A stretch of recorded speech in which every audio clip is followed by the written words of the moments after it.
Di mo maintindihan kung ba't ikaw ang napapagtripan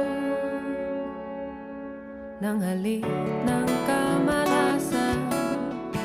Kinapang mong marahan ng hagdanan para lamang makidlatan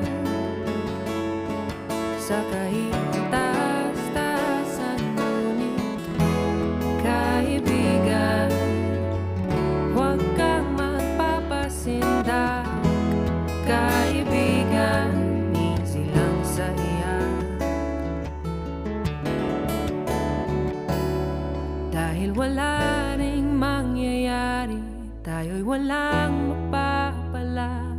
Huwag mong pigilan ang pagbuhos ng ulan. May panahon para maging hari, may panahon